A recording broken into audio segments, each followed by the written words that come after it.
Hello everyone, welcome to my channel it's Ankita official. আশা করি তোমরা খুব ভালো আছো, আমিও খুব ভালো আছি। আরও একটা নতুন ভিডিও নিয়ে চলে এসেছি। আজ যাচ্ছি মাসির বাড়ি ওখানে অনুষ্ঠান আছে, সেটাই দেখতে মাসিটা যেতে বলেছিল। আর সবাইকে জানে হ্যাপি নিউ ইয়ার। সবাই কেমন কাটালি নিউ ইয়ার সবাই জানিও অবশ্যই। এটা নিউ ইয়ার অনেক পরে ভিডিওটা পোস্ট হচ্ছে, কারণ কি আমার শরীরটা একটু খারাপ ছিল। তো ভিডিওটা কন্টিনিউ দেখ। তো এদিকে আমরা বেরিয়ে গেছি, আমি আর মা পরে যাচ্ছে আর বাপি আগে গিয়ে চলে গেছে। তো চলো স্টেশন গিয়ে দেখাচ্ছে যে মা। তো আমরা এই যে স্টেশনে চলে এসেছি, হাঁপিয়ে গেছি, তাড়াতাড়ি করে এসেছি। এসে কি বলছো হাঁপিয়ে গেছি তাহলে কি বলতে আছি? আমার মা আমাকে শিখিয়ে দিচ্ছে। আমার মা আমার থেকে ভালো ব্লগিং করতে পারে। আমার মাকেই বলে তুমি বকো, আমার মা বকে না। মাকে বকো, কথা বলো ওদের সাথে। কী কথা বলো জিজ্ঞেস করো। আজ হ্যাপি নিউ ইয়ার জানাও। হ্যাপি নিউ ইয়ার, সবাই ভালো আছো, ভালো থেকো। তুমি একটু হ্যাপি নিউ ইয়ার জানাও। হ্যাপি নিউ ইয়ার, তোমরা সবাই ভালো থেকো, অঙ্কিতাকে সবাই দেখো। তো আমরা ট্রেনে উঠে পড়েছি আর এই দেখতে পাচ্ছ এদিকে যেটা হলো রানাঘাট স্টেশন। আমরা রানাঘাটে পৌঁছে গেছি। এর জন্য প্রচণ্ড ভিড় ছিল, আমি ঠিকমতো ভিডিও করতে পারিনি।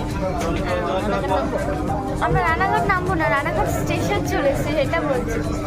আমরা নামবো মদনপুর। এখানে চলো নেমে দেখা হচ্ছে তোমাদের সাথে আবার। তো আমরা মদনপুর পৌঁছে গেছি। স্টেশন এত ভিড় ছিল বলে ভিডিও করতে পারিনি। তো এখন হেঁটে হেঁটেই যাচ্ছি আমরা তিনজন মিলে, আর বাপি আগে যাচ্ছে, আমি আমার পেছন পেছন যাচ্ছি। তো চলো মাসি বাড়ি গিয়ে তোমাদের সাথে আবার দেখা হচ্ছে। দেখো আমার মাসির বাড়ি যেতে এই গোপাল ঠাকুরটা করে আমার খুব ভালো লাগে। তো আমি মাসি বাড়ি চলে এসেছি। হাই বুঝি, হাই দে, হ্যাপি নিউ ইয়ার বল। আরে না না দিদি, হ্যাপি নিউ ইয়ার বল, হ্যাপি নিউ ইয়ার বল। এই হ্যাপি নিউ ইয়ার হাই দে কি বলতে আছো?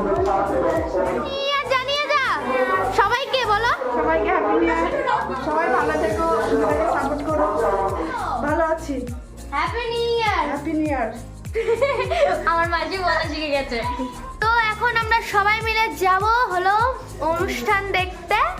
তো চলো বেরোনো যাক। তুই যাবো তো? হ্যাঁ যাবো। রেডি? হ্যাঁ, রান্না বান্না হয়ে গেছে? হ্যাঁ সবাই গেছে? হ্যাঁ। ওই যে আরেকজন লজ্জা পাচ্ছে। নাম হচ্ছে আমি এখন মাথায়। তো চলো বেরিয়ে তারপর তোমাদের সাথে আবার দেখা হচ্ছে। তো আমরা চলে এসেই দেখছি এখানে একটা বুনু নাচ করছে। তো এরপরে মঞ্চে উঠবে অঙ্কিতা দিদিভাই, তো দেখতেই পাবো। এবং সকলকে happy new year. Thank you.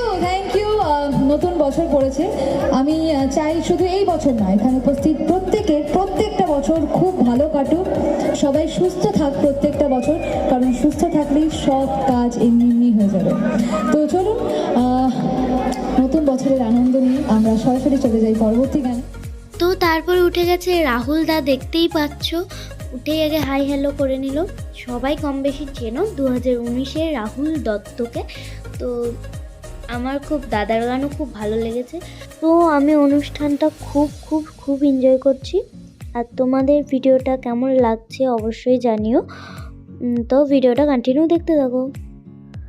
তো গাইস এখন ভিডিওটা এডিট করতে বসে দেখলাম যে আগের দিনের ভিডিওটা আমার এন্ড করতে মনে ছিল না, কারণ কি আগের দিন অনেক রাত হয়ে গেছিলো মাসি বাড়ি ঢুকতেই অনুষ্ঠান দেখে। তো তখন বাজে রাত 2টো, তখন মাসি বাড়ি ঢুকেছে আর এত ঠান্ডা লাগছিলো তাড়াতাড়ি গিয়ে শুয়ে পড়েছিলাম। আর এখন এডিট করতে বসে দেখি ভিডিওটা, তার জন্য এখন এন্ড করলাম। আর এই কয়েকদিন শরীরটা ভালোও ছিল না, তাই ভিডিওটা আমি দিতে পারিনি। তো আজকের ভিডিও কেমন লাগলো অবশ্যই লাইক, কমেন্ট আর সাবস্ক্রাইব করে দেবে। টাটা।